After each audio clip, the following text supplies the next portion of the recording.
Bonjour à tous, bienvenue sur idbooks.com. Je suis ravie de vous retrouver aujourd'hui pour vous parler de la liseuse Vivilio Color que j'ai testée. Alors Vivilio Color, comme son nom l'indique, c'est une liseuse en couleur. Donc c'est une grande innovation parce qu'on attendait ça depuis longtemps. Alors évidemment, je l'ai déjà ouverte. Je voulais juste vous présenter le packaging. Donc on a une petite boîte plutôt mignonne. À l'intérieur de la boîte, on a la liseuse en question. Et puis, on a deux câbles. Le premier câble, c'est celui-ci. C'est celui qui permet de recharger la liseuse, de le connecter à votre ordinateur pour transférer des e-books, etc., etc. Et le second câble, c'est un mini jack qui permet de pouvoir brancher des écouteurs pour écouter éventuellement des livres audio ou de la lecture synchronisée. On va faire le petit tour du propriétaire. Donc la Vivilio Color, c'est une liseuse 6 pouces. Elle est équipée d'une lumière intégrée qui évite la fatigue des yeux. Il y a 16 Go de stockage, donc on peut stocker à peu près 2000-3000 e-books. Et puis il y a un emplacement ici pour insérer une carte micro SD de 32 Go. Donc c'est extensible jusqu'à 32 Go. Ici, donc, vous avez l'emplacement pour pouvoir recharger votre liseuse. Ici, un bouton d'allumage. Je continue sur la présentation. Je précise que la liseuse n'est pas étanche. Donc pour ceux qui aiment lire dans leur bain ou au bord de l'eau, oubliez. Et puis, qu'est-ce qu'on a d'autre d'intéressant? Elle est assez légère. Elle pèse 160 grammes. Et elle supporte 19 formats de lecture, donc évidemment l'EPUB, le PDF, etc. Donc voilà, pour les petites caractéristiques techniques de cette liseuse 6 pouces, ce qu'on a. Au niveau design, plutôt sympathique. Vous remarquerez qu'on est sur du tactile, on va le voir tout à l'heure, mais on a des boutons de navigation qui sont ici, notamment celui-ci, pour accéder à la page d'accueil de ma liseuse. Et je vais l'allumer. Hop, voilà. Donc quand je l'allume, on va commencer évidemment, hein, tout l'intérêt. Hein, elle se présente comme une liseuse classique pour les livres en noir écrits comme des romans, etc. Tout l'intérêt, et on va y aller tout de suite, c'est de tester la couleur. Est-ce que la couleur a un intérêt ou pas? Donc, pour pouvoir tester la couleur, je me suis basée, j'ai pris trois tests, on va dire. D'abord, un livre pour la jeunesse, comme celui-ci, Les Petites Poules, qui est un livre bien connu des enfants. Et voilà ce que j'ai aujourd'hui. Donc, c'est effectivement un livre en couleur. Vous remarquerez donc que j'ai mon texte, la couleur. Et la première chose qui m'a frappée, parce que je connais ce livre au format papier et je l'ai lu également sur tablette, c'est le côté des couleurs qui est très très fade. C'est-à-dire qu'on n'a pas une restitution extrêmement optimisée au niveau de la couleur. L'autre point que j'ai remarqué, c'est, je ne sais pas si vous arrivez à le voir ici, c'est en fait dès que j'essaye de zoomer, parce que le texte est quand même très petit, dès que j'essaye de zoomer, j'ai une trame de fond qui s'affiche et qui fait que j'ai une latence avant que l'image soit correcte. Donc ça fait partie des choses qui m'ont un petit peu chagrinée et peut-être même un peu déçue. Je vais continuer ma lecture. Et vous voyez ce qui me déçoit aussi, je vous le montre là, c'est que la liseuse a tendance à ramer, mais vraiment à ramer beaucoup, ce qui ampute en fait le confort de lecture qu'on pourrait avoir. Je vous montre donc l'autre image, voilà. J'ai réglé et optimisé au maximum pour que les pages se rafraîchissent de façon le plus fluide possible. Je le précise. Voilà, donc je vais prendre un autre exemple. J'ai pris une BD, ici, parce que c'est quand même l'autre point d'intérêt. Donc là, je suis sur une BD au format EPUB parce qu'on a très peu de BD au format EPUB, hein, mais on a plutôt de la BD au format PDF. Donc j'ai voulu donner toutes ces chances à la liseuse. Donc voilà, quand je suis sur du format EPUB, voilà la restitution des couleurs que j'ai. Et là encore, on a l'impression qu'il manque quelque chose. Ça manque un peu d'acidulé, je dirais. Donc pareil, la navigation est un peu chaotique plutôt, pas chaoteuse. Voilà, vous voyez le tourné de page. Et quand je zoome, là encore, donc un temps de latence, et je me retrouve avec cette espèce de trame qui n'est peut-être pas très bien restituée à l'écran, mais qui est vraiment visible. Donc, on va prendre, je vais aller dans ma bibliothèque. Là, je vais choisir un autre livre. Je vais plutôt aller dans un livre, un roman.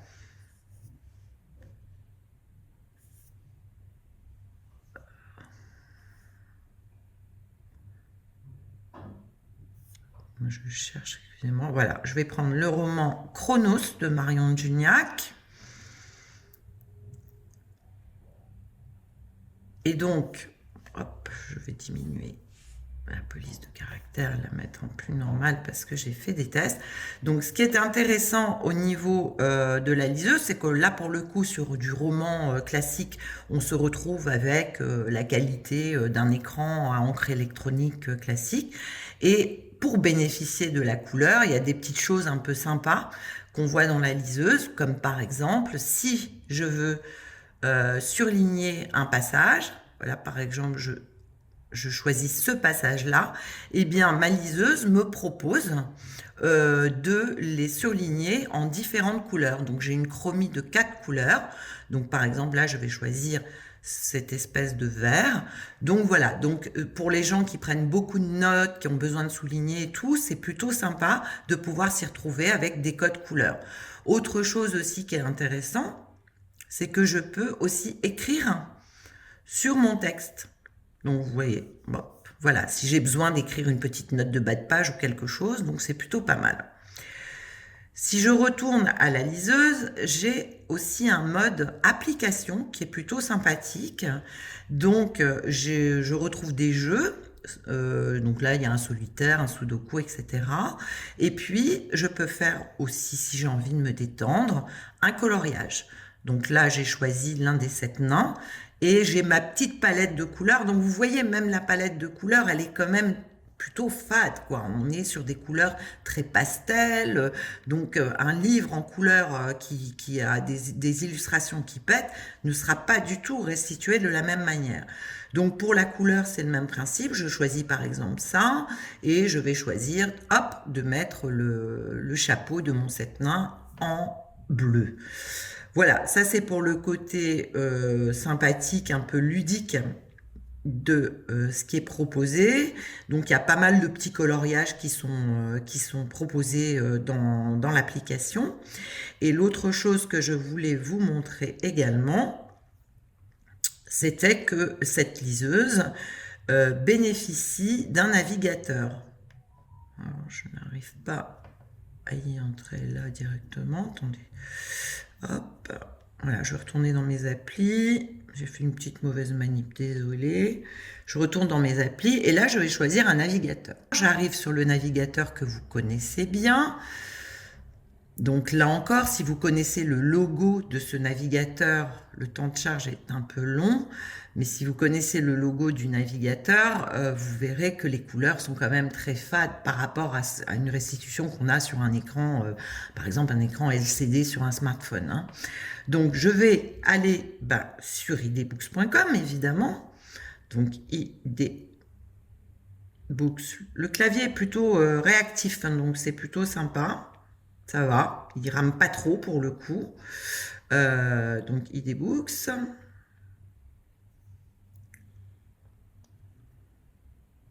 Allez.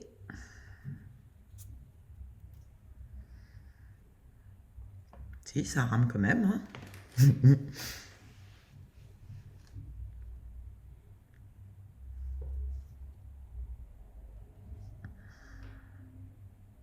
Voilà. Donc, je vais me retrouver sur IDBooks.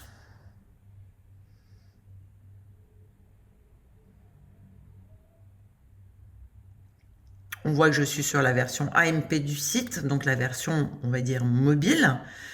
Et évidemment, sur IDBooks, comme vous y allez tous les jours, j'espère, on a plein de couleurs sur les images qu'on propose. Donc voilà, donc je peux quand même naviguer sur Internet. Et vous voyez que là encore, si vous comparez au site, c'est pas complètement optimum. Néanmoins, ce qu'on peut dire quand même, c'est que Viβλio, qui s'est associé à Pocketbook, qui a sorti une liseuse couleur, et en fait c'est la même que celle que Viβλio sort, mais adaptée au marché français, a été quand même très courageux de proposer la première liseuse adaptée au marché français, avec la librairie qui va bien, etc., etc. avec. Donc ça, c'est plutôt courageux. Maintenant, je pense que qu'on peut mieux faire. L'autre point que Viβλio met beaucoup en avant, c'est la lecture audio.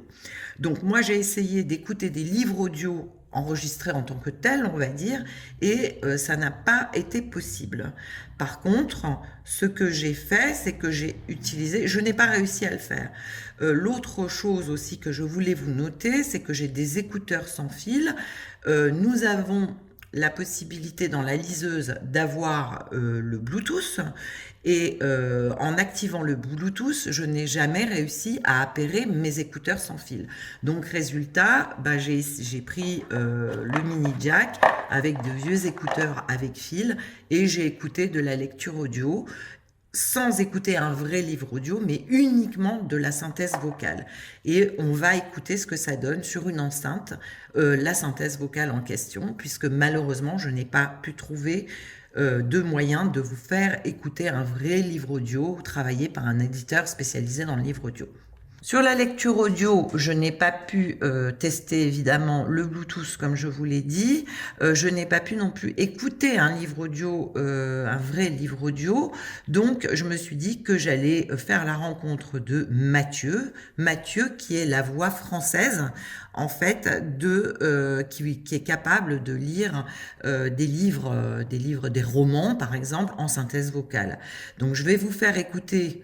Je l'ai branché sur je l'ai...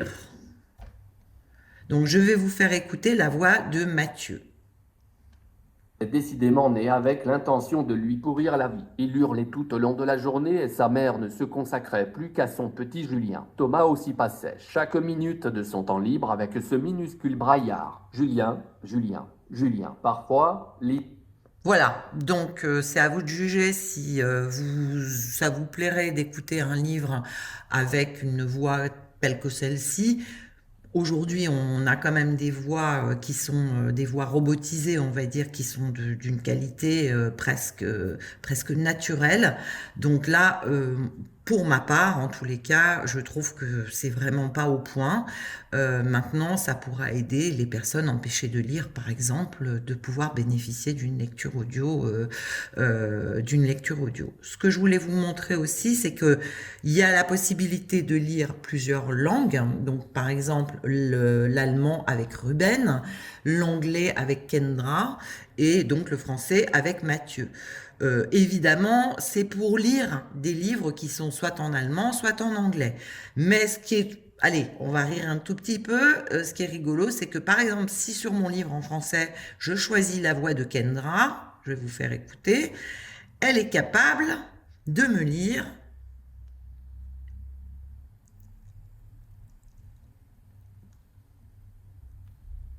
You Bluevert, un monde qui s'appelle Gaia, le lendemain des sonneries tour de l'école, les secrets dans l'escalier jusqu'au graner. Voilà. En fait, la voix est capable de lire le texte en lettres latines, mais en fait, elle lit avec l'accent anglais, le verbatim, on va dire anglais, elle lit en fait un texte en français. Donc j'ai trouvé ça un petit peu rigolo. On a fait à peu près le tour du propriétaire, donc on a évidemment les fonctions normales pour une liseuse, c'est-à-dire je souligne, je fais un marque-page, j'ai un dictionnaire intégré, etc., etc. Je crois qu'on a vu à peu près tout. On a la luminosité la température d'éclairage, on va dire, qui se règle comme ceci en fonction de ce qu'on veut. Et le point dont je voulais vous parler également, eh bien, c'est la batterie. C'est-à-dire que le fait qu'on ait de la couleur, le fait que la liseuse rame quand même beaucoup, etc., et ben en fait, l'avantage qu'on a en temps normal avec une liseuse classique, on va dire qui fait que du noir et blanc basique, eh bien c'est que la batterie se vide extrêmement vite.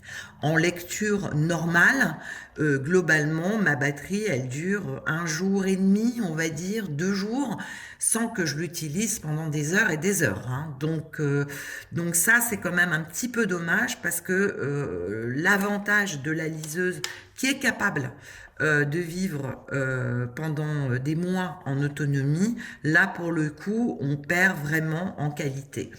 Je finis avec un petit tour dans la librairie. Donc pour le temps que ça charge, vous voyez, le temps de chargement est extrêmement long. Et ça, pour moi, ça m'a beaucoup fatiguée, en fait, dans le travail de test que j'ai pu faire. J'ai trouvé ça un peu dommage. Voilà, donc là, j'ai des couvertures qui sont en couleur, évidemment. J'espère que vous voyez. Encore une fois, des couleurs un tout petit peu dénaturées. Voilà ce que je pouvais vous dire sur la liseuse, sachant qu'elle vaut 189,99 €. À vous de voir si c'est une expérience de lecture numérique que vous avez envie de tenter ou si vous passez votre tour en attendant que la technologie évolue encore, parce qu'elle va évoluer et je pense que d'ici peu de temps, on aura d'autres exemples beaucoup plus performants. Voilà ce que je pouvais vous dire aujourd'hui. J'espère que cette vidéo vous a informé sur la première liseuse couleur disponible en France. Et à très bientôt sur idbooks.com pour une autre vidéo et sur notre chaîne YouTube. Il y aura un test complet qui sera publié sur le site et évidemment la vidéo. Voilà, à bientôt et merci de m'avoir écouté. Ciao, ciao.